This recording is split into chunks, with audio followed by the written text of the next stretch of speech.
and welcome to our Morning Throners podcast. I'm Nelson. I'm Jeff. And I'm Kyle. And we're the fucking Morning Throners. And welcome back to another episode of your favorite Song of Ice and Fire podcast. We are your Morning Throners with A Sworn Sword, the second novella of A Dunkin' Egg. Gentlemen, how you doing? Pretty Doing good. pretty good. Yeah, the little diversion from the main plot, right? Like, good, fun little jaunt. Oh, you know I love my Dunkin' Egg. Come on. Dunkin' Egg is good. The Yeah. second time through, it's a good deal. It's just like, this is the only time where like, oh wow, this is a chunk of history I don't know anything about. Let me learn a little bit. And like, you might get a little curious. Right, Kyle? Nah, man, Sefton or whatever, he put me to sleep. I knew Nelson would love him, but I was over him pretty He's quick. hilarious. And that's a top 10 Game of Thrones name. Sefton. And I think he says his brother's name. I'm sure it's in my notes, but I think he says his brother at one point. We might not get there. But I think he says his brother's name is Staunton. So his name is Sefton Staunton. I think he does. So disclaimer, we're only doing part one today, so we'll get to a little bit over halfway, I would say. So we had said in the past that we were going to do all of Storm Sword in one episode. We're going to split it into two. Just because also the first episode we did was pretty long. So we're going to try and keep this one to about normal episode length. We'll give you two of them instead of one long one like we did for the Hedge Knight. I mean, that was the real reason, is that it's easier on us to record two 1 hour episodes than 1 2 hour episode. Absolutely. Exactly. Been a little busy couple weeks. So getting into it. Kyle, thoughts for you, because Jeff and I have read this one before. For those of you longtime fans, you guys know we've covered these. I actually went back and listened to the ones that Jeff Glow and I did. It was some of the first podcasts ever. I think it was before we did the books with Kyle. Yeah. I believe, yeah. So we were pretty fresh. The edits weren't great. A lot of talking over that I wasn't editing out. A lot of ums. Just great content, though. Content's pretty good though. Yeah, not too bad. The talking over each other was really bugging me, but maybe I noticed that more because I actually do the editing. But yeah, content wasn't bad, but this will be better. I mean, Glow what does Glow bring? Nothing. I mean, he's probably falling asleep, so Kyle at least stays awake. Do the fans think that like we had a falling out and like we hate Glow? Like, do they know that we like talk to Glow all the time? Like we're in a fantasy league with him. I don't know. He doesn't have the any passion for idea, Game of Thrones. Glow's No, they the do. worst. Who's Glow? This is just the fun thing to do here, is talk shit on Glow. Exactly. But yeah, get into the real question that they care about. Kyle, what do we think of Storm Swords? The Sworn Sword. I mean, this was, like I said, it was fun. There was points where it kind of went on a little long, for sure. But it was, some of those things were definitely topics and information that I knew you would appreciate. Like I said, Sefton, I could have done without him for sure. I don't know that he brought anything. He's kind of like a Robert Baratheon kind of character. He's like a frat boy kind of He humor. didn't even feel like that to me. He just felt like, it's like some clown, like somebody that thought he was somebody and he wasn't anybody. Yes. He brings some context to a conversation, but I think that's a part two combo. It is probably. definitely is like the more immature humor. Like there's little like he just like farts at a certain point, right? Like in a weird situation. It's hard to take him seriously. Yeah. It's hard to take him seriously, and I guess there was a guy in the square that farts a lot too. Like, Yeah. Cold Mode's just made up of some clowns.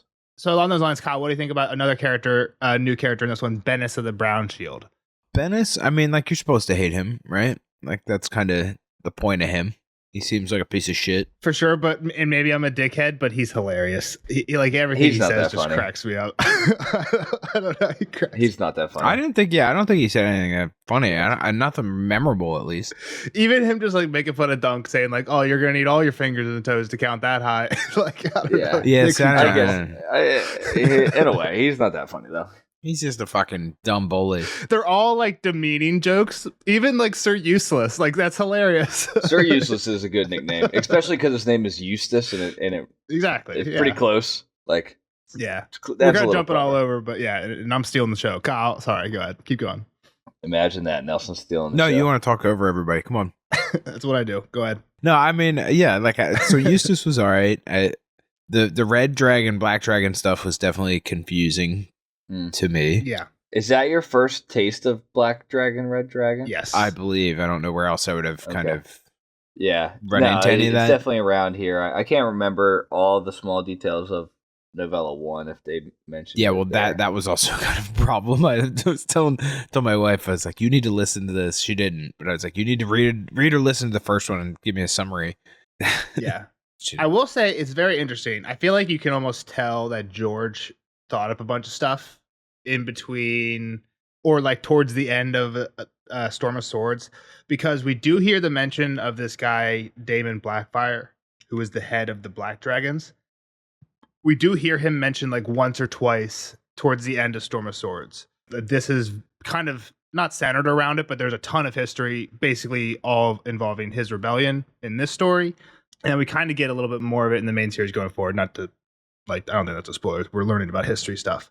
But there's a few other things in this that I feel like are the same, where it's like, okay, this is the first time George mentioned that, and that's something that's going to appear that I know, like, that is going to appear in the next 2 books more. And I'm not going to tell Kyle, obviously, but I think at the end of the next of part 2 that we do on this, I will want to do a little short spoiler section with Jeff. But cool. We can mention some of them there. I was kind of wondering that going through if there was. I mean, I knew there was a reason you had me reading it. Like I knew it tied in to the other story at least somewhere, but I didn't know the spoilery stuff. You know, I didn't know how overarching any of that would be. So it's cool that exists here. Yeah, and to kind of what you guys were saying, you can tell that George thought about a lot of this stuff like at this point, because this rebellion did take place like a long time before the first Duncan Egg novella and is not mentioned once in it. Right. Yeah. So, and this is only like 100 years before the current books. And it seems like it was like a pretty major thing. And it's not really mentioned once in our at all in the main story until the very end of Storm of Swords. And it's only mentioned in passing. I think Stannis says like somebody died a traitor's death and then mentioned somebody who was like on the Black Dragon side, right? Like in passing. So like, it's not like even really gone into at all. You don't get a paragraph on it. You get like a half a line from Stannis. So yeah, I think it's cool that you can tell a lot of that's emerging here and then becomes a bigger thing. So I think also, I don't want to like maybe sway you, but I think most people say this is their least favorite of the 3. Interesting. Okay. I liked it. I like this one. Yeah. I think on a reread, and once you know a lot more of the history and the stuff that they're like, I feel like George is setting a lot of groundwork in this one. I feel like once you know what that's for, it becomes better. But yeah, I could see how on a first read, it's not as good as the. I feel like my first read, I liked it though. I'm just trying to remember. Like I didn't. I mean, they're all great. I haven't finished my reread yet. Probably half the reason I was cool with splitting it into part 1 and 2.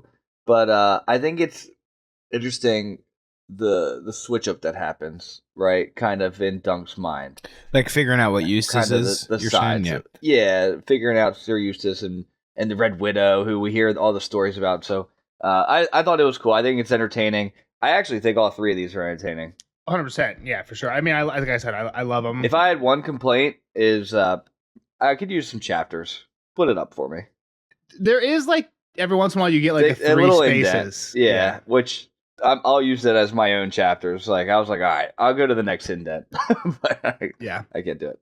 So yeah, like I think like the first story is cool because it's like the background or like the origin story, right, of like how Dunk and Egg come together. But we don't really see them on the road, you know, like the Hound and Arya style at all. And in this one, that's like what we get is like, okay, Dunk is actually like kind of teaching Egg lessons, and it's like kind of cool that way, especially like when you think about like where they grow into. We get their relationship finally. Yeah, because they only kind of just joined up at the end of the last one. And how much time has it been from then till this time? Because they do go to Dorne, right? Like, oh, yeah. Yeah, a year and a half. A year and a half, okay. So, but also towards the end of the Storm of Swords, we did hear about Dunk a little bit, like in a little bit more detail. I think we get a couple paragraphs when Jamie comes back and he's looking through the white book. Yeah. Right. So it's kind of cool how we see that towards the right end of Storm of Swords. And then again, in published order. So if we're reading these as they came out, we're reading them in the right order. There might have been a year or 2 gap, but like, you know what I mean? So it I feel like there's trying to be a little bit of a tie in there. George knew he was going to write another one of these. You're telling me George wasn't sleeping on writing a Sworn Sword? He was able to put that out pretty quickly? I don't know the exact timing. It might have been closer to the feast, but you know what I'm saying. I'm just throwing a joke at George. Yeah. Not as long as Wins. Open your laptop up, George. Figure it out. So these came out as like tiny little books, like booklets, essentially. When like you could buy a little. No, they sold them in anthology. So like basically a bunch of George's writer friends were trying to sell their books, so they would put their short stories that were I think a lot of times related to their worlds, and they would do them in like a anthology. But they didn't really, I don't think, take off until the Night of the Seven Kingdoms, which was the compilation of the 3 came out. All right, let's jump in. Dunk and Egg walking back from a place called Dask, Nelson. Yep. And they got some wine, and we kind of hear they're going through a drought right now. Shit's kind of not good. It's a dry summer, and they need to travel. I guess usually people make their own wine if they can, but they had to go get some. grapes are growing in less places, I guess. So yeah, this drought is like a major theme throughout the entire book, right? It's like everyone's dying of heat, like not dying of heat, but like the whole water thing is the major dilemma, and that is kind of People need water. stemming from the drought, right? It hasn't rained in forever. Yeah. For sure. So I guess there are a couple of new things. He's still riding on Thunder. Yep. Or I guess, did he have Thunder? Thunder was Sir Arlen's horse. Yep, he inherited all 3 horses: Sweetfoot, Thunder, Chestnut. Sweetfoot he had to sell to buy armor to get into the last one. He should have bought Sweetfoot back. It didn't. They kind of dropped plot line, if you ask me. But yeah, Sweetfoot's gone. Chestnut we hear of later in a dream, and then Dunk kind of thinks about it later. Chestnut died in Dorne, so all they had left was Thunder. Dunk's riding on him. But when they went to see Egg's brother, who's a maester studying at the Citadel, they got a mule from him, and they named the Mule Maester. Again, awesome little tie-in, especially after 3 books, where Egg's brother, who's the maester, is Maester Aemon, who is now our boy at the wall, right? So How much older is he than Egg, or younger? That's a Nelson only answer. he's older. He's older than Egg. Because how old is he? And this was how long before Game of Thrones? It's like, how old is Maester Aemon? This is in 211, and Game of Thrones starts in 298. So I think it's like 300. Joffrey's wedding was on the first day of year 300. So this was 89 years before. So Aemon, and I think we know Aemon's over 100. So he's like 100 years old. Yeah, exactly. Yeah. Good gosh. No wonder he was blind. He was young at the Citadel too. He was like 11, so he was like a young buck studying over there at this time, I guess. I can look this up real quick though. Like a teenager? Young teenager? Yeah, he was born in 198. So he's 102 at End of Storm of Swords, probably. Yeah, 102 End of Storm of Swords, 13 at the time of this book. Yep. So as they're riding through back to a place called Steadfast, I think first mention of Standfast. Standfast. I kept reading it as Steadfast too, Jeff. That's not that's a Because that's like a real word, right? Steadfast.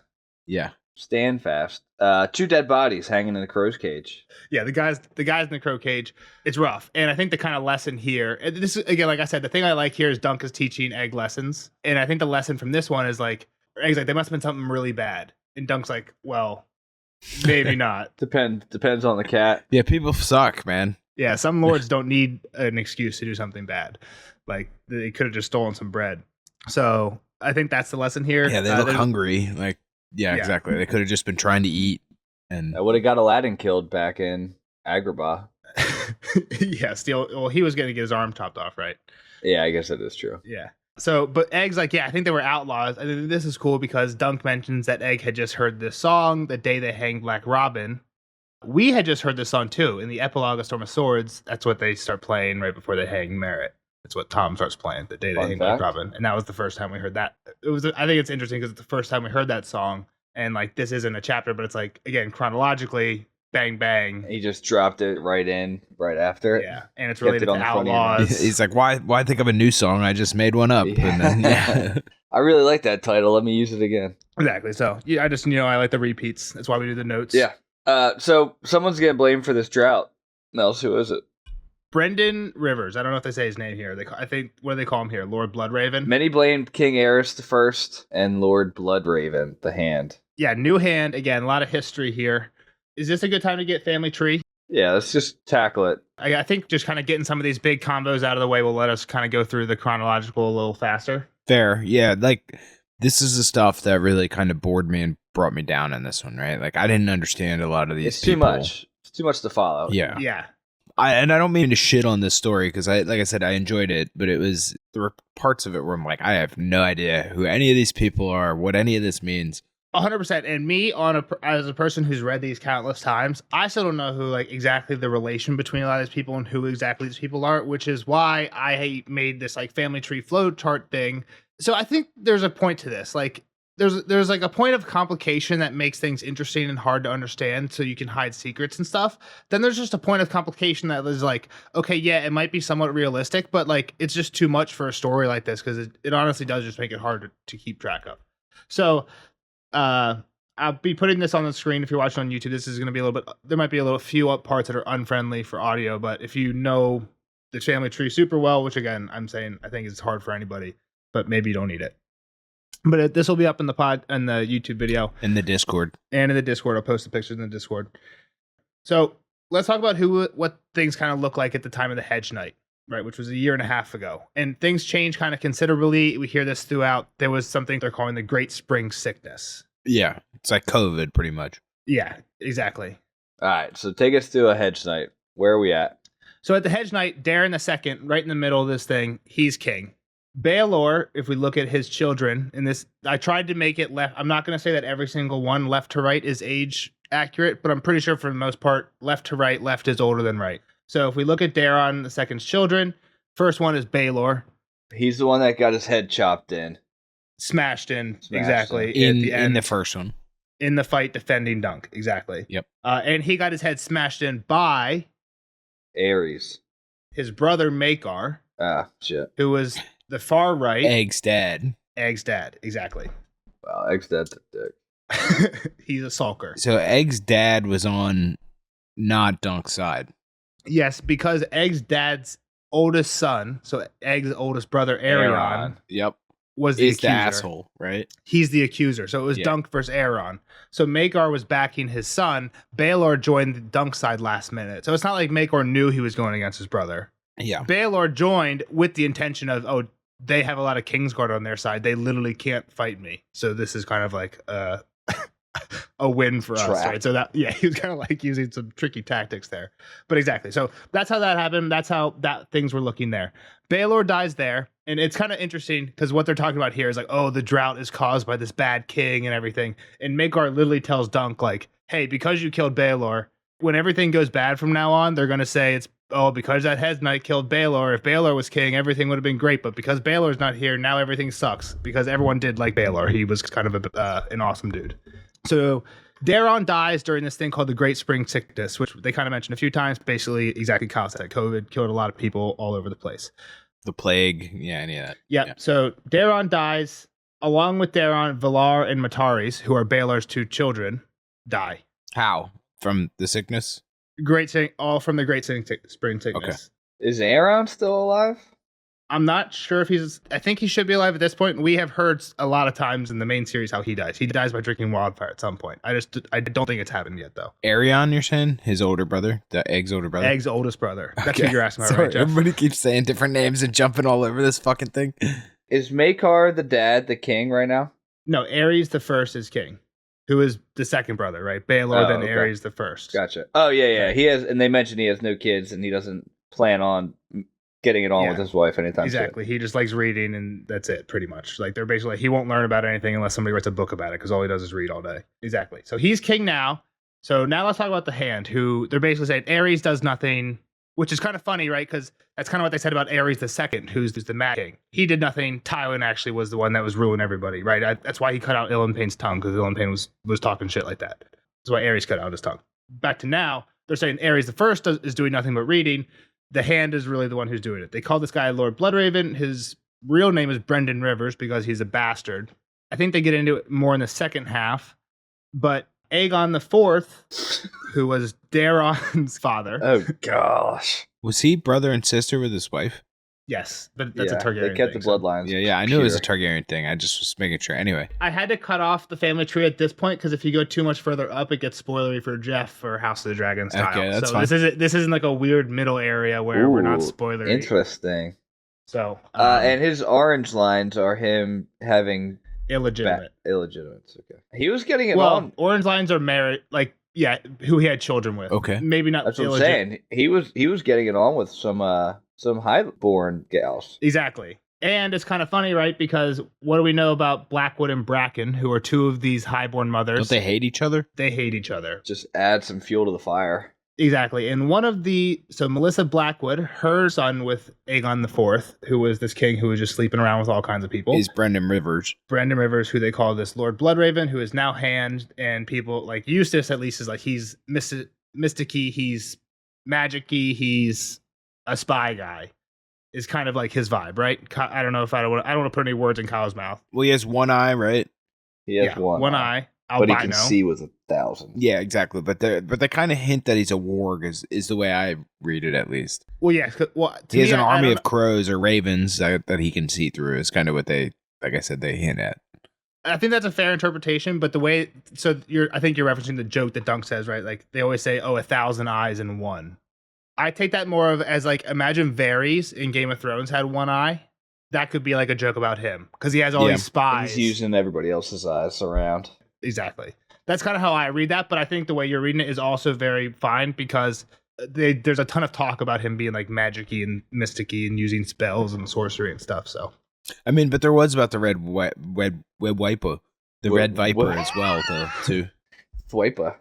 True. You know, like people like to say the same thing about her. It is. I mean, this we even saw it in real life, right? Like that's like a good accusation against somebody that you hate or that just kind of creeps you out. Yeah. And you just say they're a witch and they're doing spells and.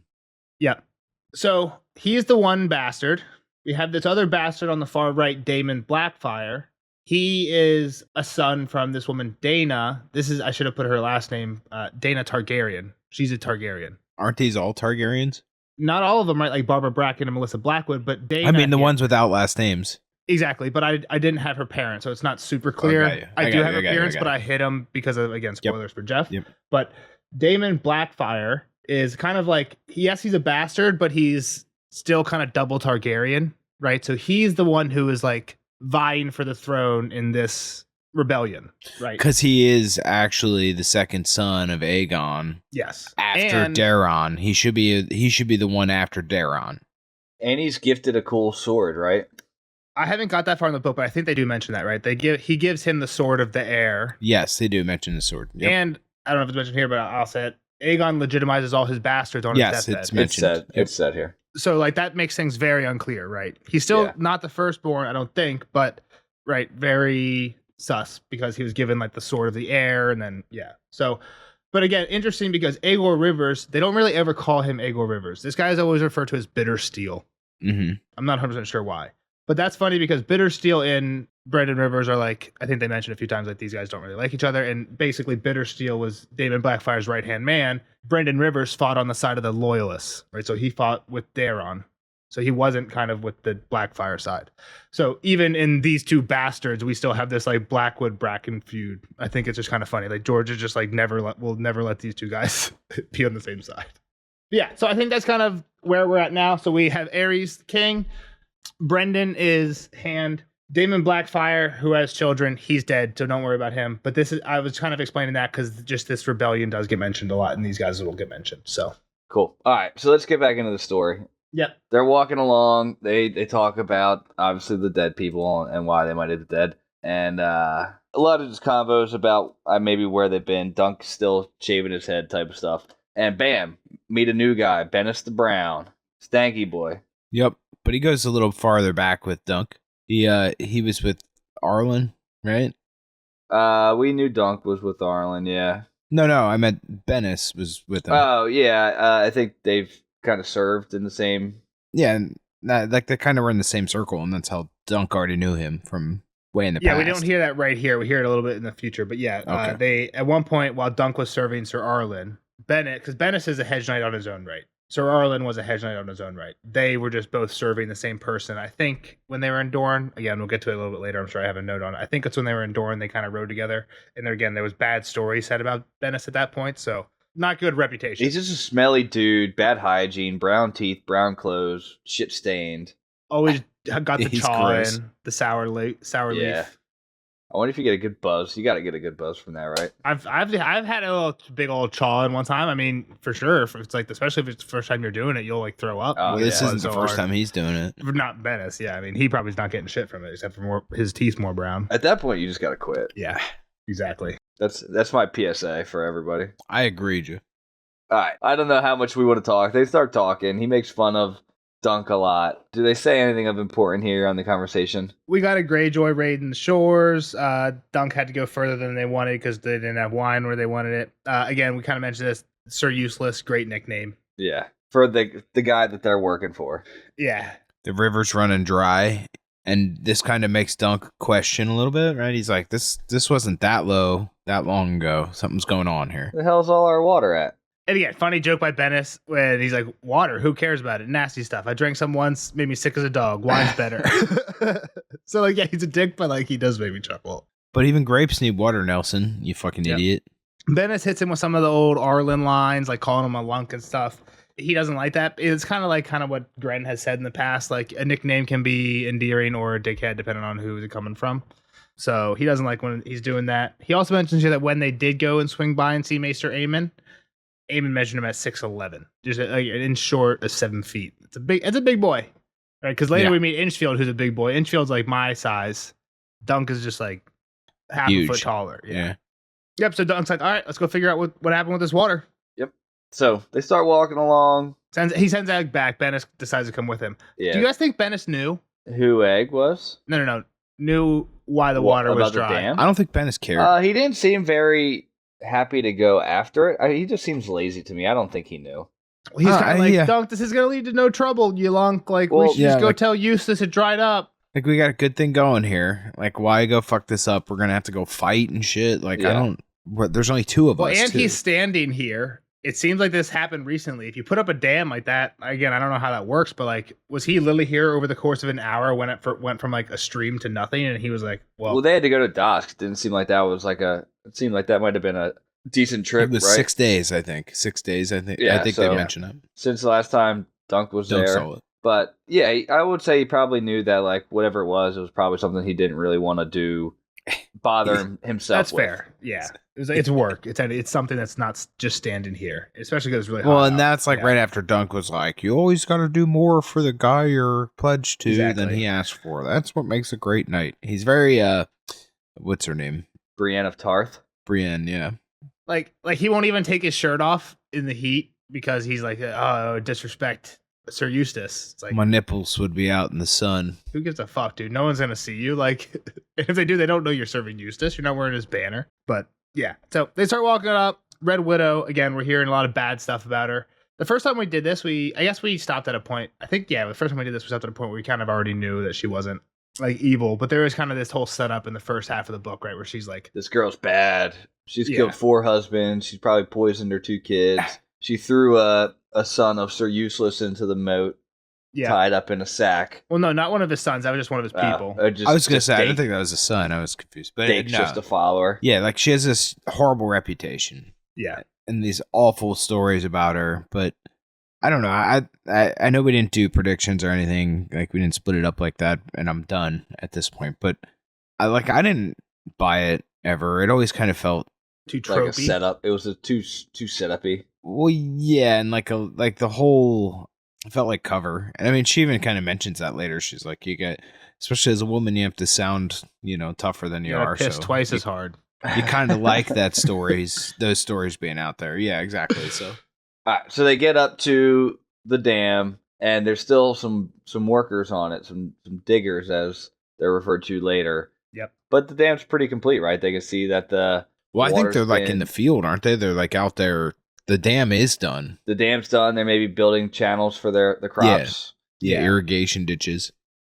And Bennis takes over. Bennis the Brown. Yeah, this guy's a piece of shit, right? Like, yeah. Yeah, this is where like he's not cool. Again, like even if he's stinky and funny sometimes, like this is where he's just like a huge dick. And especially like some of the stuff he says later that like could be a joke but couldn't be a joke. Like at one point he's like, yeah, if I would have taken it further, then we would have had to kill them all to keep him quiet. And like, is he joking? Or like, would he have actually killed all of these innocent people? No, he wasn't joking. Yeah. Nah, yeah, he would have killed them. Yeah, for sure. Yeah. Yeah, that's like, holy Which that would have been dude. just like stupid. Like he knows the state of Standfast Castle. Like they got nobody there but these 2 lunks. Yeah. Well, exactly, yeah. And there's 30 or whatever at the other place. Yeah.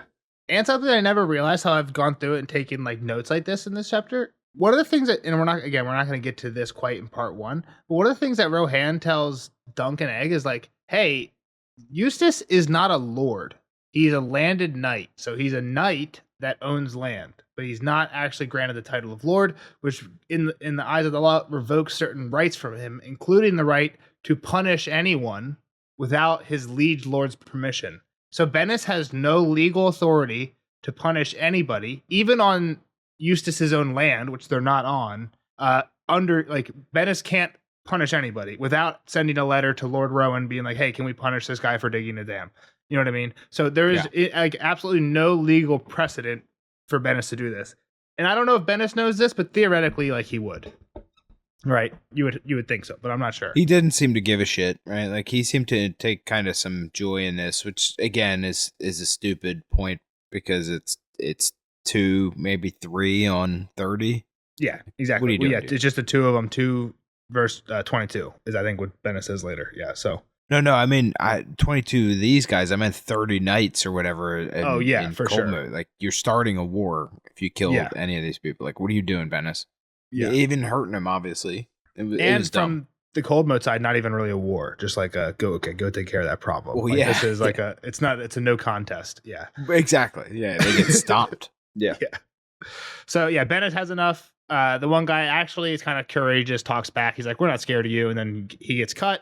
The one guy then wants to fight, and they're like, "This is not a good deal." They got horses. He's got a sharp shovel though. Yeah, shovels versus swords is not going to cut, especially they got horses, they got armor. Like, yeah, let's. Dunk pulls him off. Dunk is feeling like this is weird. Like, hey, Bennett shouldn't have cut that guy in the face, right?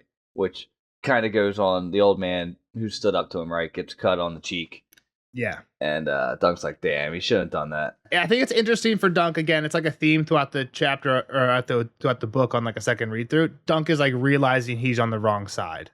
For sure. Yeah. It happens here, and then it happens on a bigger scale later with the whole use. Well, yeah, because Bennis fucking sucks, right? Like he's like, man, this dude is awful. This is who what I a align shitty with. knight that I'm next to. Yeah. What is the backstory? Why is he? How did he become under? We don't really siege? hear exactly. He just was walking along. Was like, yeah, okay, we'll help you. You got some chickens? I got a hungry belly and a sword. Yeah. You gonna give me some of them? The life Deal. of the hedge knight. Exactly. All right, so Dunk's like, hey, we just want the water, but we'll bail for now, and they head back to stand fast. Yep. On the way back, Bennis is like, hey, we could basically just say the stream dried up and not worry about this because, if we say something, he's going to want to do something. And Dunk's like, our small folk need that water. Like, he should do something. And he's like, again, Bennis, our small folk, was I all having a squat with Sir Useless made you his heir? Like, again, Dunk just being the honorable guy, Bennis just like ripping him for it, which, like, I don't know. You shouldn't rip the guy for doing the right thing, but it is kind of funny, especially the way he says it. Useless, off having a squat. I don't know. And then there's also parts where he's like, call me Sir Duncan the Tall. I think it's funny that Dunk takes a stance on this because he doesn't even know that's his name. What do you mean? When Egg asks his name in the first book, he's like Dunk. And Egg's like, Dunk? That's not a name. Like, is it short for Duncan? And Dunk thinks to himself, like, is it short for Duncan? I don't know. And now he's like walking around like, my name's Duncan. Like, you better call me Duncan. Like, is it the name he made up for himself? No one's name is just Dunk, I guess. I forgot that was a thing. Yeah, I didn't know that. But yeah, just kind of funny. All right, so they got to tell the old man the truth. Yep, they get back. Stand fast. We see the glorious castle of Stand Fast. It's like a tower. Just a tower. Literally a 4-story tower. Yes. That was half burned down, so it was like half rebuilt. Yeah. It does have a cool like drawbridge ladder thing that you can like, or drawbridge stair system, where you can pull the stairs up so nobody can get to you. Just straight out of Minecraft.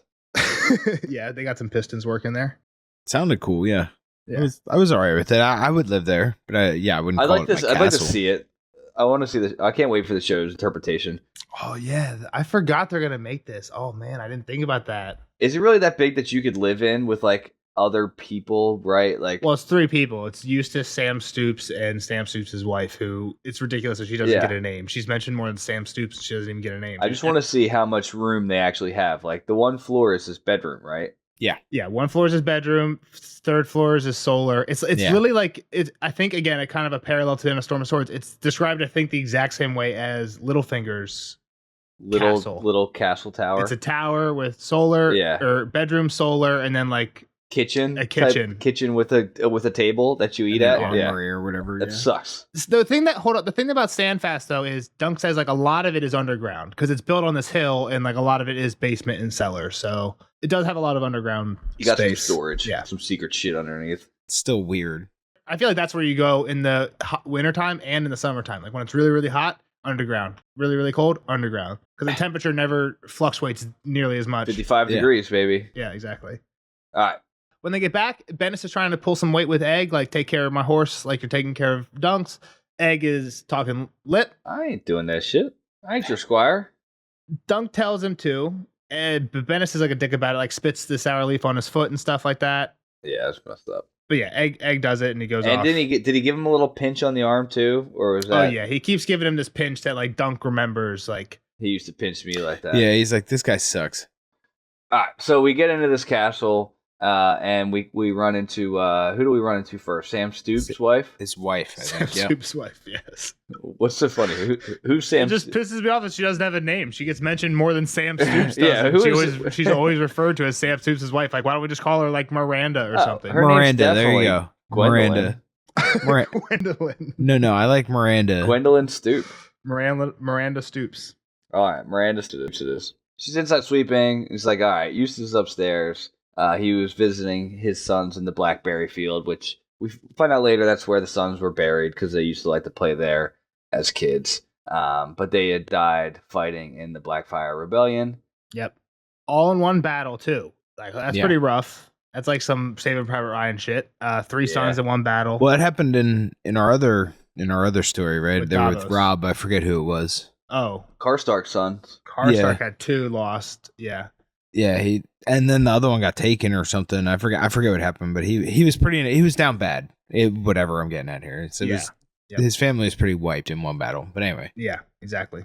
So yep, they're all buried there. He always goes down there to visit there. Again, I think there's like some like interesting like on a reread, like there's some interesting hints that like he does some like weird stuff. Like he goes down there and every time he drinks, he's like, for the king. It's like, okay, well, hold on. Now that we know you're still loyal to the other king. Look, there's no way you're cheersing to the king that killed your sons while you're at your sons' graves. So, like, yeah, it's like there's definitely some old loyalties there still for him. But yeah, so he goes down there a lot. He just came back from there. They go, and Dunk's basically like going up to talk to him, and he's got this sword, right? Or not sword, shield. Yeah, an old battered shield. Yeah, admiring this old shield. What's the story behind this shield? He found it at the bottom of some chest or something. That's all I remember. Interesting. Jeff, what do we got? Give me some overall background. When is this shield from? There's a kind of an epic story behind it. Do we know when that happened? Pre or post Aegon Targaryen? The first one. Pre.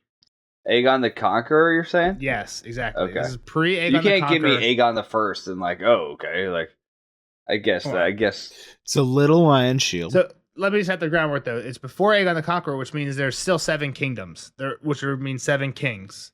Where Osgray is located, I sent you guys the map. I'll put it up in the YouTube right now. We don't have to like super look at it because we don't know exactly where this is, but it's probably somewhere near Golden Grove, which is the seat of House Rowan, because we know they're the lords. And the fact that Dosk, I think, or Little Dosk is on the coast because it got raided by Greyjoys. So somewhere probably closer to the coast than Golden Grove, but close enough to Golden Grove that they're the ones in charge of this area. I don't see it on the map, Nelson. It's above Highgarden. Golden Grove, okay. The coast of the river, okay. No. all the way. It should be to the coast of the sea because we hear that the Iron Men were raiding Dosk or Little Dosk. Okay. So where we're at now is closer to the sea than it is to Golden Grove. Okay. But it's near Golden Grove because Golden Grove is like their liege lords. That's who they're loyal to. So this is important because right above them, and I don't have too much of that in this map, but that's basically the border of the Reach and the Westerlands. So Osgray, his whole thing is this whole story is about this guy who they were kind of like the wall, right? The way they saw themselves is we're the wall and the Westerlings is the wildlings. So that's kind of the Osgray thing is, hey, we're the defenders of the North March. We defend the border of the Reach because, again, the time when this story happened, there were 7 kingdoms. They weren't just like 2 states within a country. They were warring all the time. So they defended this thing. The story is there was a war in the Stormlands. The Reach had sent the 4 older sons off to the Stormlands. That's why they call this guy the Little Lion, because he was the youngest son. He was the only one left. He was left here because the Reach was off warring in the Stormlands.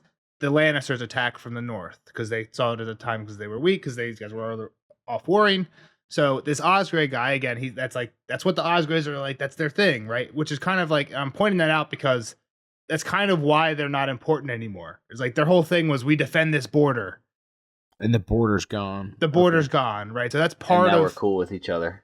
Exactly. That's part of where they fall out of grace. Along with that, the border also went away when the Gardeners, who were the leaders of the Reach... Is that the High Garden, or... That's where Sat at Highgarden got its name. Exactly. They all died in the Field of Fire, and the Tyrells became the new people of the Reach. Which was when Aegon the First came over and just burned everybody. Exactly. So Aegon the First changed a lot because now this border that they used to defend is no longer a real border, and the people that they used to be loyal to are no longer the ones in charge of the Reach. Now it's his other house that was a big house in the Reach, but not a big house near them, is now in charge. So they don't really have any connection, right? So there's a lot of, that's kind of why a lot of the, they've lost a lot of importance. They've lost in time. their luster. Time has passed them by, pretty much. Exactly. Yeah, that makes sense. Okay. Yeah. So a lot of that is kind of like in the subtext of this story. But yeah, the story is basically they had this guy who was the youngest son. When everyone else was gone, the Lannisters attacked. Youngest son defended it and basically sacrificed himself to kill the guy.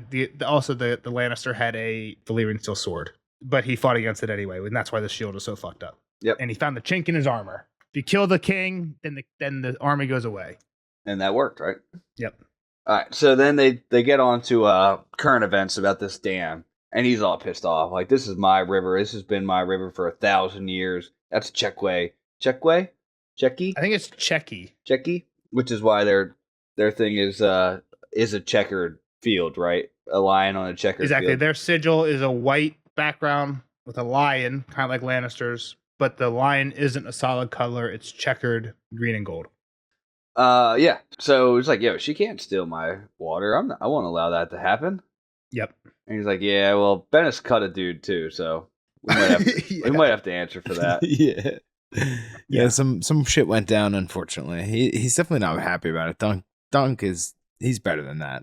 And at one point, he's like, well, she's gonna come for Bennis like she came for Lem. And Bennis is like, Lem, like that's not who she came for. She came for Dake. And, oh yeah, Dake, right? Which again, like, and there's a few times here where he like misremembers or kind of repeats himself twice really quickly. And I don't know if Yeah, it's like a he's sign weird. of like dementia or just like, I think it's, I think I probably said this before, but I think it's more of a sign that he just doesn't really care about the small folk. I could see that. Like he doesn't care that much. He didn't give that much about Dake. It's more about like For sure. his Osgrey pride, his Yeah. family's honor, that type of thing. She took this person from us.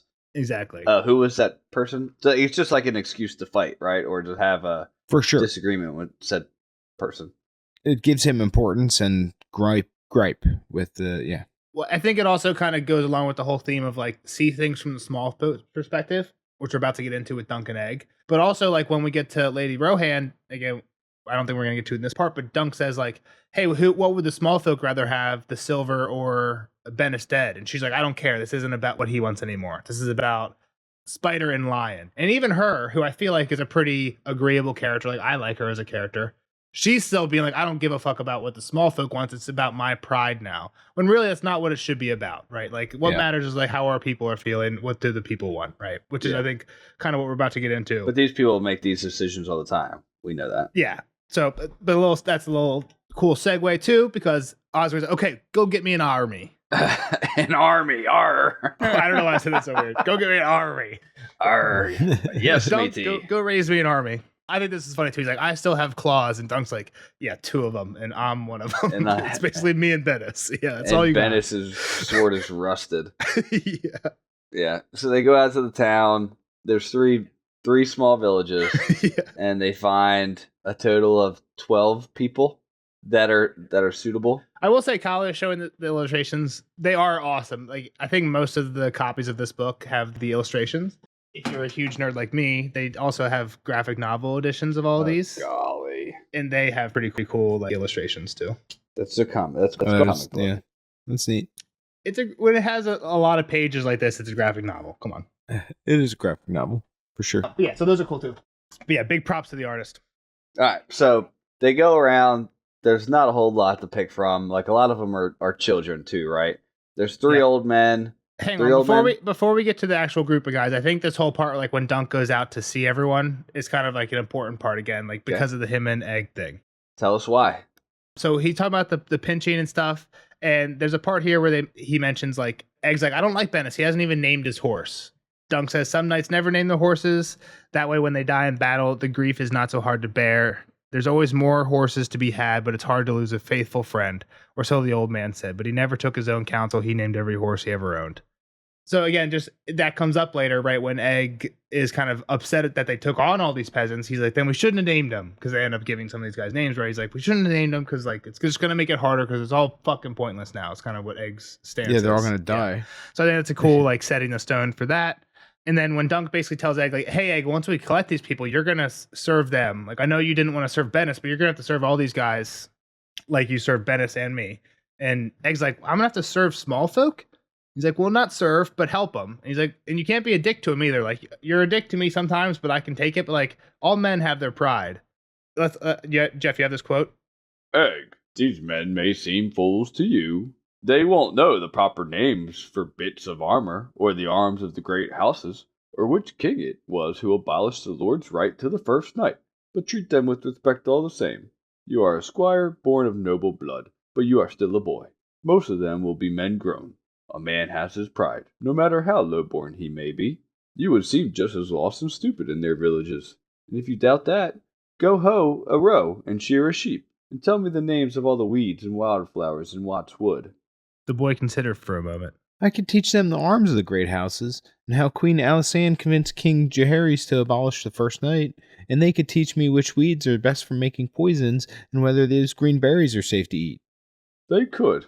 Dunk agreed. But before you get to King Jaehaerys, you'd best help us teach them how to use a spear. And don't go eating anything that Maester won't. I feel like this is great because this is something that, like this lesson that Dunk's teaching Egg is a lesson that kind of Aemond and Jon kind of talk about, right? When Jon's about to graduate and Sam is a newer recruit, he's not going to graduate. And Jon's like, hey, can you have him graduate? He's not going to do well without me protecting him with dealing with Sir Alistair. And the way Jon convinces Aemon, or what he says to Aemon, is like, every man has his uses. Like, just because you might not be good at one thing doesn't mean you're not good at another thing. That's pretty much what Dunk's saying here. Is like, hey, you know all the histories and all this stuff. They know what's useful to like get around. Yeah, to their lifestyle. Exactly. And it's just also just cute that Egg's like, they can teach me how to make potions. Like he can teach you how to make poisons. Yeah, that's where his mind went right away. Yep. Yeah. All right, so they end up getting the men. We got a nice little roster here now. 12 people showed up. What? Will, Lem, Pate, and Big Rob the Lackwit. Exactly. Total of 8. That's kind of crazy. And, well, yeah, 12, like you said, 12 people. One was too old, two too young, one was a girl. So we end up with 8 total in the army. And, yeah, Will. Should have let the girl teach her to shoot an arrow. Why not? If anyone willing, why not? You know what I mean? We can take whoever at this point. Agreed. You don't send away able bodies. All 8 had lice. 2 of the Watson brothers. Guess your mother didn't know any other name, Bennis said, chuckling. It's funny too, because like again, I like how just George, like it's never really mentioned, but like Watts Wood, 3 guys named Watt. There was probably some hero from this area. Must have been pretty important at some named point. Watt, right? So it's kind of cool. They didn't really bring anything useful. A couple like hose and a shovel or something. And the one, he's like, "Are any of you guys good at fighting?" The one guy's like, "I can throw rocks." And they're like, "Okay, good. We got ourselves a trebuchet." So then they called that guy Treb. and 2 of the guys did fight the prior, right? Yes, Lem and Pate were both soldiers before. Yeah, 4 are useless. Yep. So they're like, "Hey, when we get in armor?" And Bennis is like, "When you kill somebody and take theirs. When you do, make sure you stick your hand up their horse too, because that's where horses' ass. That's where they keep all their gold." I don't know why. Sir Bennis would have. I don't know. Maybe I feel like I'm gonna earn a lot of enemies by liking all of Bennis's jokes, but they all do. They all crack me up. They're fine jokes. They're fine He's jokes. a dickhead. I'll say that, but his jokes crack me up. Yeah. Man. All right. So they get some sticks. They make some spears. Literal sticks. That's literally what they're working with. Is shields made out of sticks, and sticks is their weapons. Yeah. Yep. And they start training, and the old stab, rip, and pull method. Yeah, that's pretty much all they got. And when it comes time to go up against actually Dunk, it doesn't go well. Yeah, he just pretty much just smokes them all, right? It doesn't get touched by anybody except for maybe Wet Watt. So yeah, so when they're trying the shields are like they just get crushed immediately. Yeah. And this is not good. So to distinguish people, they do end up giving what the men decide as Crap lord names. They're all excited to have lords names, but yeah, like they don't have last names, so they just like base them like off what they grow. So we got like a Watt barley corn, and one of the Two of the Watts both grew barley corns, but one of them had fallen in a well one time, so they call that guy Wet Watt, and then the other one's, Wet Watt barley corn. We don't know what the last one is, but yeah, so that's how they're doing it. Is barley corns, melons, and cabbages and stuff like that. So after all the practice, Dunk makes them go get washed up. Hit the showers, boys. Even if they had a bath just last winter, still got to get washed up. Yeah. Over years, probably, right? Yeah, is literally we years. have no apart. idea how long this summer's been. Yeah, I mean, That's a good point. Yeah, we just had the great Prince sickness like a year ago, so no wonder they don't have that. No wonder they all have lice Yeah. and shit like that. And Egg has to get Dunks. Dunk needs a shower. He's just been fighting 8 men. He's all sweaty. Last bit before Dunk shower, I just think it's cool. All these guys who green is summer grass, 100%. Are they like Dunk says they're talking about how they're going to be the next Kingsguard Knights one day. Like they're all fired up after one day of training. Had a big day on the training yard. Yeah, they're fired up. And the one thing they also, the Lem and Pate are talking about how good war is. Pate's like, oh yeah, like Bennis is telling them, yeah, loot and women. And one guy, I think Lem's like, yeah, I came back with a great pair of boots. They didn't fit, but I put them on my wall. But my question is, Dunk here is talking to Pate and Lem about their warring days. They were warring with Sir Eustace for the Black Dragon. How does Dunk not figure out? And I get the answer is probably just plot. It wouldn't make sense. It wouldn't be as good for the story if he found out in the cellars with these guys. I mean, could they say that they were just fighting in the war? Like they didn't have to specify what side they were fighting for.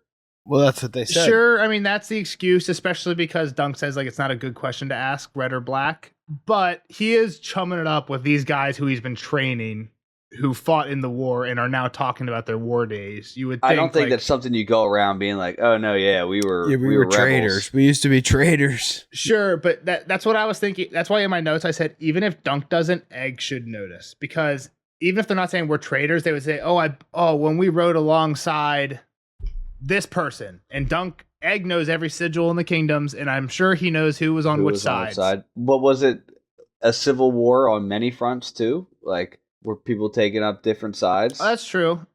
That's true. Like in the normal war we have right now, Balon Swan's brother was on the other side. Yeah, it was on Stannis' side. So okay, that's fair. Or even like I don't know, where the green and the red Foss waves that maybe they weren't a thing yet, right? They weren't a thing, yeah. So at this point they were because they became a thing in the Hedge Knight. It was right after the Hedge Knight. It just happened. Just saying, any other families that might have had some beef, but. Yeah, so this is where Dunk starts getting his bath, like Jeff was saying, moving on to that part. And the other part I have here is the general gist of this section is Egg is not happy. Is upset. Yeah, he's upset. So they're getting a bath. Egg thinks these guys can't fight. We're gonna die. And he says, Wet Watt is just half a boy. Will Barleycorn's to be married when the Septon comes, and Big Rob doesn't know his left foot from his right. And Dunk says, Roger of Pennytree was younger than Wet Watt when he died on the Redgrass field. There were men in your father's host who'd just been married too, and other men who'd never kissed a girl. There were hundreds who didn't know their left foot from their right. Maybe thousands. He pretty much just says, like, so what, right? Like, people die. That's kind of how this goes, man. Oh, that's how Dunk feels. But, like, Egg's like, well, that was a major war. Like, that was something that actually mattered. And to Dunk's point, like, well, this is what matters to these people. Like, they need... Yeah. Their water is like their life and death, too. You know, it's And Dunk's 100% right. This matters way more than what they were fighting about. They were fighting about which one of the king's sons should sit on the throne next, and how many peasants and small folk died for that. And to Dunk, and now that I think it's awesome. It's a great lesson for Egg, especially when we see like where Egg's going to become, right? Like he's seeing the small folk go through these struggles. He knows that like, hey, if we go to war, it's not just numbers, right? It's not just pieces on a map. It's people who just got married, people who are stupid and don't know their left foot from their right foot, like all this stuff. And it's just like, I don't know, a great lesson. I think it's telling too that he's learning these people too, right? Like he's getting to know the small folk. Sure. But I think it's a good lesson from Dunk that he's like, hey, this is what your family does all the time on a way bigger scale for shit that matters way less than this. Like, yes, you're right, this doesn't matter at all. And your family does this shit on a huge scale for shit that matters less than this all the time. Well, then we shouldn't have named them then if they were just going to go die for us. Yep. Spun that around on Dunk real quick. Yeah. That's, again, a great spin. And Egg here is like, we should use my boot, which... not super clear what this means right away. Kyle, I don't think it's like it becomes kind of obvious. Kyle knows, right? Yeah, I mean he's read the whole thing, so he knows now. But it becomes kind of. I feel like it becomes obvious before you. I knew it was something like it was worth a lot of money, or I pull my weight as a Targaryen, basically, in somehow. Yeah. Well, it was like like either like what happened was there was something stashed inside of it. Like I said, there was something special about his boot. I didn't know what it was. Exactly. I didn't know it was going to be a ring. His ring with his house, essentially, sigil on it. Gotcha. Yep. They go to sleep on top of the roof, and Dunk has a pretty weird dream of digging the grave for Chestnut, and he gets visited by a bunch of ghosts, people that died for him in the Hedge Knight, also some people that aren't dead yet, you think, but are they? You know, the kind of current people Bennis that shows up, right? that they're training, and Bennis. Oh yeah, well yeah, all those guys, yeah. Bennis shows up first, and then all the other guys, and they're dead, and they're like, "Oh, you died, like we're dead," and they're digging a hole. We're all dead because of you. It's basically the message that we get from. Bennis says they're gonna die. You have to dig through a grave for them too. Keep digging. Yep. And they were in Dorne too, which we find out Chestnut didn't actually die from. Well, he died, but Dunk didn't actually get to dig a grave. He wanted to, but like basically the Dorne people were like, the dogs need to eat. So I don't know if we get, hey, we died for you type of thing. Like you should honor us, kind of, or like do right by us type stuff. Well, I think the point of the dream, right, is Dunk is now impacted by what Egg was just saying to him about like, hey, I don't want these guys to die. These guys are going to die. Dunk probably already knew this, but now he's like, okay, we can probably stop this. Let's think about it a little more or whatever. It's weighing more on him, right? He's like, I don't want these guys to die. Yeah. So there's a little bit more training. It hasn't quite hit him yet, but like the training goes pretty horribly. Yeah. They get a shield. They get a stick. He tries to like charge them, which like, I don't know. These people aren't standing in front. What they just scatter. Scatter. Yeah. I think scatter is actually the better play than Yeah. than you guys make an 8 shield wall. Like you could go around an 8-person shield wall. Well, when all you got to stick, yeah. If you had like an actual lance with like a metal point, exactly. then They don't maybe you even can buckle in and just it's like hold woven your ground, but they woven have branches. bark They strips. literally are working with branches. Yeah. Yeah. Yeah. So bad day at the training ground. Yeah, he thinks about like the Dornisman said the dogs were going to eat Chestnut. Who's going to eat these guys when they're laying dead in the field? Yep. Wat or wet wat. Yep. So he tries to go basically tell Eustace like this isn't going to work. Right. We're back to Eustace. This is not going to work. We need to figure out another way. Pretty much sends him there, right? He says you need to go and parlay with her. Then we'll pay for it. We'll pay him off. The blood's price. We cut him up a little bit. It's worth like we'll give him a silver and she gets 3, which seems pretty cheap. But I'm sure he's not rolling around with money bags. And she even says that like this is that's a cheap price, but whatever. Yeah. The thing is, like, he is. I think again, it's to show like how small the house he is. Like they mentioned, like when we see him, he's wearing like stained clothing. Like he has really dwindled. And the other part here is they kind of say, like, along with what I was saying, his house kind of became unimportant when the Aegon the Conqueror happened. But also, like when the third king after Aegon, 2 more kings later, basically he took away some power from the faith, took away their military power from the religious orders. And the Osgreys were not cool with that. They kind of backed the faith more, and that kind of lost them power too. That's what he says here. He's like, so ever since then, we haven't been doing good. And he can't physically go back himself because he made a promise that if he went back, he would take it back, right? Or this is some Ned shit, though. Like, get out of here. Well, yeah, exactly. Man. So back to where? I guess I didn't say it. Back to Coldmoat. Yeah, so that is when they lost the castle. Coldmoat used to be Osgrey Castle. I think that's when he says all that, right? So then all the stuff I said is when they lost that castle. Yeah, look closely. Somewhere they said, look closely. There's Osgrey, like the Checky lines in there. It's over the drawbridge or something like that. Yeah. So it's like, all right, well, you can't go. I guess I'll go. So why does he not like them? Right? There's a little bit of bad blood here, right? But even before Dake, because his son had served as a page there, and it was kind of a fondness between his son and Lady Rohan, and he proposed a wedding. He was like, hey, let's get him married. Politely declined. And they got spurned. Basically, like, you're nobody. So he didn't like that, and then the whole Dake thing, which, again, he gets the name wrong. Which could have been Lem. Yeah. Lem is literally in their army right now. Eustace has been watching Lem out there training, and he still gets his name wrong. But again, it's hard to tell whether it's like a dementia type thing or like he doesn't give a fuck. I'm going to say it's maybe. He seems like he's losing it, though, for sure, too. Too many stories for him to keep straight in his mind. He's just like living in the past, I think, is like the thing, right? Yeah. Dunk gets another bath. Yep. He's the one wasting all the fucking water, Yeah, right. Yeah. We're in a drought right now, bro. You can't get 2 bass. People aren't getting 2 bass in a winter. We also hear there's this guy, Lucas Inchfield, who is the new Castellan. He's a big dude, and he's kind of mean. I don't know if he says that, but we kind of find that out later on. Also, again, I know we're going long, but I love these factoids. Rohan's dad's name, Wyman. I think Wyman's cousin's name, Wendell. Does this sound familiar? There's a Wyman Manderley. And there's a Wendell Manderley. I was going to say Manderleys. I thought of Wendell's, yeah. Manderleys are based off a river that their house started by. The Manders, right. We hear that. But then their house got kicked out and sent to the north.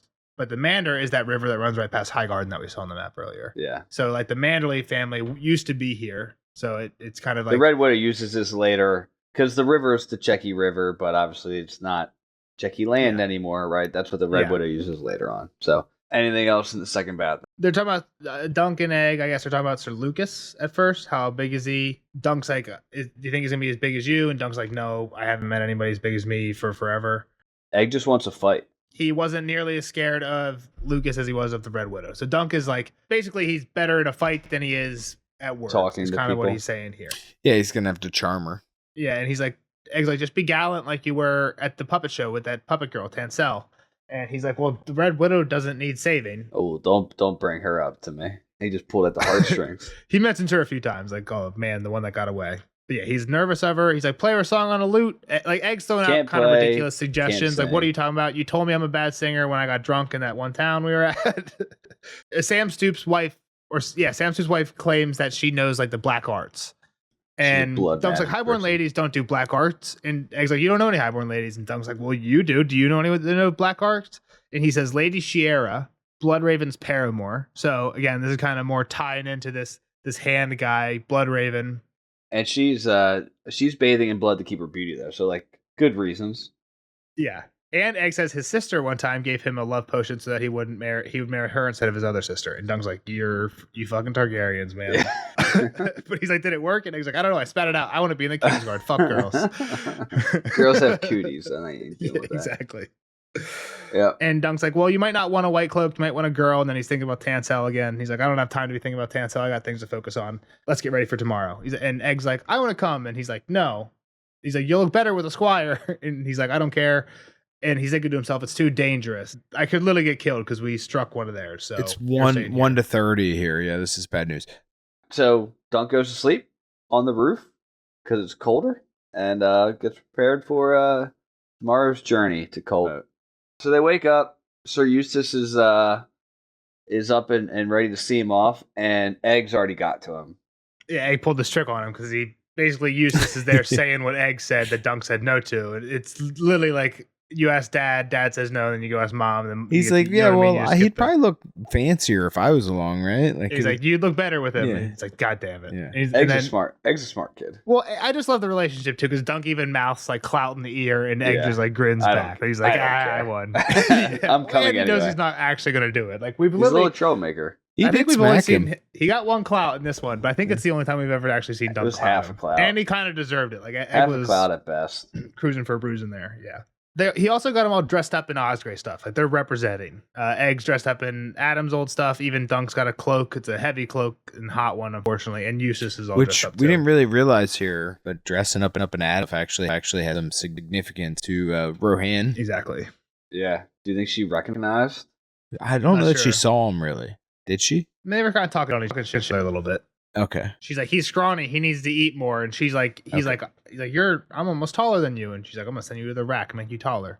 They that's right. Yeah. Had a little talking to each other. Which Egg looking, I guess, wearing Adam's stuff then reminds Eustace of his son Adam, which spurns the whole kind of beginning of this rebellion talk that we hear. Yep. And how Adam had perished in the fight protecting his brother. He was a squire for his brother. He got killed by a man with 6 acorns on his shield.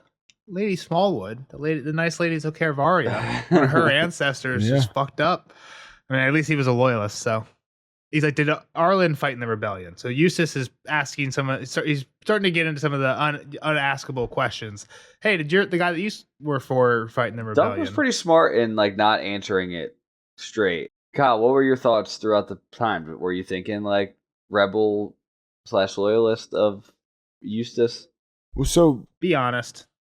for Eustace, I didn't really get too much here. I guess this kind of went over my head. Is where I'd say here. And it should. I think it should. And it went at over this point. Dunk's head too, right? Like That's that why was I said be honest. Is like I think even on my first read, I'm like, what the fuck are we talking about here? Like, I even got confused. Like, wait, are the red dragons is it the actual Exactly. color of the dragon, or well, it's like red on the black, field? black on red. Yeah, Right. Exactly. It's like, what are we talking about here? Whose brother? Damon? Daron? Like, it's just confusing. Well, so I guess they do explain some of that here, right? So what they say is Daemon Blackfire had reversed the colors of his father's banners as many bastards did. Red field and a black dragon Is the Blackfires. Black with a red dragon is the actual Targaryen line.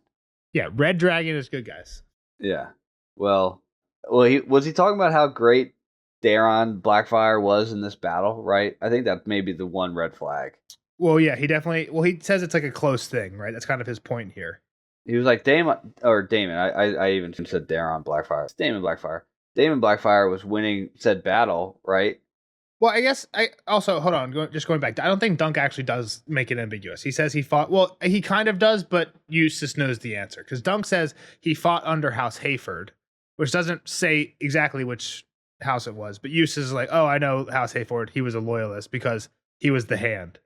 Right, so it's kind of clear he was a loyalist because he was the hand of the king. So hey, he fought under the hand of the king's banners, basically of the loyal, like the actual king's banners. So that's what Dunk says for Sir Arlen. And his squire was killed. Oh, no. The hand of the king was killed by a lord with 3 castles on his shield in the battle. And Eustace is like, yeah, a lot of good men died on both sides. So again, this is where we get a little bit of the... Yeah, for sure. Hey, I like the rebel side. I think I missed it, but yeah, that definitely makes sense. Like he's like, hey, I lost some friends, but they were on the other side. Yep. And then also one of the things that Dunk mentions, kind of, I think it's just in passing here, but he kind of brings it up a lot more later, is this person, Roger of Pennytree, who he's mentioned, had died there. It was the nephew and squire of Sir Arlen. And Dunk's basically like, if he wouldn't have died, I wouldn't have been his squire. I wouldn't have had a job. Yeah. So I probably would have been dead or walking on the wall or whatever because I was a shithead in Flea Bottom. Yeah. So they're talking about the Redgrass Field, which again is kind of a cool battle. Which is where all of his sons died, right? Yes. And yeah, so this is where we get to talk about the sword. If Aegon IV would have given his sword to Daron II, his actual son, instead of Daemon Blackfire, Roger might still be alive and Dunk would be dead or on the wall. And Eustace has this little quote where he's like, yeah, a great battle is a terrible thing, but it was also beautiful, which is kind of weird. He's like, there was this beautiful sunset. Like, his sons had just died. And he's like looking at this like sunset. He's like, oh, this is like, there's like some like morbid beauty in this. It is true, right? Like, I mean, it probably was like just a beautiful summer day. It's yeah, like the world goes on, things don't care, like right about the problems of man. It's just like this weird beauty of nature, I guess. I mean, I was thinking he says that the grass wasn't red before the battle. Yeah, they call it the red grass field because there was so much dead people that all the grass was just stained red with blood. And he says, if not for Bloodraven, and this is where Dunk's like, I'd always heard it was Baelor Breakspear that won the battle, him and Preach Magor. And again, this is interesting because we don't hear about any of this in the Hedge Knight, but apparently these two are like, these brothers are like a great war hero combo in all the songs. They're not even mentioned in Sir Eustace like remake of the battle, right? His telling. A little bit towards the end, but yeah, not he doesn't claim them as like the main points. So he basically says Daemon Blackfire popped off. And like Kyle was saying earlier, yeah, that's the bad guy. That's the rebel. He's like, oh, he had this crazy fight. He was fighting. He killed a bunch of people. Then he had this epic 1v1 versus Gwaine Corbray. Gwaine Corbray has another Valyrian still sword called Lady Forlorn. And he was a member of the Kingsguard. He was a member of the Kingsguard. Daemon ends up killing him or injuring him maybe because they try to get him to a maester, right? Exactly. And again, it's one of the things where it's like, this is a guy who is on Daemon Blackfire's side telling a story about Daemon Blackfire, and like Daemon Blackfire seems like a great guy. He has this epic 1v1 for an hour, then he wins, but then he doesn't actually kill his foe. He tries to save his foe. Like, there might be some truth to a lot of this, but who knows, right? We're definitely hearing this from a one side. He called the medic first thing he did was call the medic. Help him. And because he did that let Lord Bloodraven gain a ridge and shoot arrows down on him. Teeth. With his group of archers, and they rained arrows down on him and his children. And he's basically like, so that's why he's saying, if not for Bloodraven. Yeah. Because then that wouldn't happen. And it was sorceress arrows too. He dirty Dirty Bloodraven. Yeah. So then after that, Bittersteel, who is the other bastard that we talked about in the family tree, that's the guy from the Bracken mother. He has this epic 1v1 with Bloodraven that was only second to the first one from Daemon. And then this is where the little mention of Baelor, and then Baelor comes up with to break the rear. Right. So that's kind of his accounting of it. And he's like, but nothing really mattered. His account is nothing, like his take is nothing mattered after like the guy we were all there for died. Once that happened, it didn't matter how the rest of it went. Like, what were we doing? Yeah. And I think just one theme that is said a couple times, like a lot of shit talking on Bloodraven, and we just hear that line of how many eyes does he have? 1 or 1,000? Exactly. Anytime somebody says anything like remotely bad about Bloodraven, Dunk's like, is somebody listening? Yeah. But yeah, so they get to a point. Eustace is like, all right, I'm turning back. Good luck. So they come to a dead tree cat, right? I think this is kind of on the nose symbolic. They come to this dead tree cat. Checky lion. Yeah, and Eustace is just explaining like, oh, this Watts Wood used to go way past the stream, and it used to be way different here, but now it's like way shrunken down. It's way different than it used to be.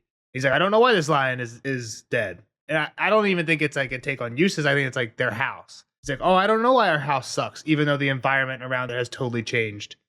That's kind of how I take it. That's a good point. You know I like mean? that. It's like, Just never adapted. yeah, I our like house exactly. Our house died. It's just like we didn't keep up with the times, right? That's kind of what we were talking about earlier. So, yeah, I think that's kind of what that's meant to be. Yeah, so he's gone, and then basically Duncan and Egg continue on. Egg's giving a little more flirting advice, I think. Flirting 101 lessons. Pretty much, yeah. Tell her she's nice. Gallant compliments.